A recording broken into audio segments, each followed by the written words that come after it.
8 tips four iPhone battery saving പെട്ടെന്ന് നോക്കാം. സെറ്റിങ്സിൽ കയറിയിട്ട് നേരെ നമ്മൾ ഡിസ്പ്ലേ ആൻഡ് ബ്രൈറ്റ്നസിൻ്റെ ഡാർക്ക് മോഡ് ആക്കിയിടുക. അത് കഴിഞ്ഞ് ആക്സസിബിലിറ്റിയിൽ കയറി ഡിസ്പ്ലേ ആൻഡ് ടെസ്റ്റ് സൈസിൽ റെഡ്യൂസ് വൈറ്റ് പോയിൻ്റ് ഓൺ ആക്കിയിട്ട് അതിൻ്റെ ഒന്ന് അഡ്ജസ്റ്റ് ചെയ്ത് വെക്കുക. അടുത്തായിട്ട് നമ്മൾ പ്രൈവസി ആൻഡ് സെക്യൂരിറ്റിയിൽ കയറി ഏറ്റവും താഴെ അനാലിറ്റിക്സ് ആൻഡ് ഇമ്പ്രൂവ്മെൻറ്റ്സിൽ കയറി ഷെയർ ഐഫോൺ അനാലിറ്റിക്സ് ഓഫ് ആക്കിയിടുക. അടുത്തായിട്ട് നേരെ സെർച്ച് ബട്ടണിൽ കയറി ബാക്ക്ഗ്രൗണ്ട് ആപ്പ് റിഫ്രഷ് എന്ന് അടിച്ചിട്ട് അത് ഓഫ് ആക്കിയിടുക.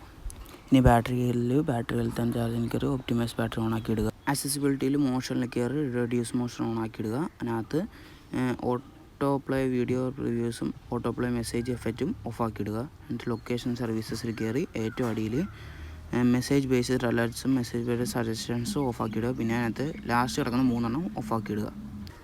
8ാമത്തെ സിറിയാണ്. സിറി കയറി സജഷൻസ് റിസൻസ് ലുക്കപ്പ് പിന്നെ ലാസ്റ്റ് കിടക്കുന്ന 4 അങ്ങോട്ട് ഓഫ് ആക്കുക.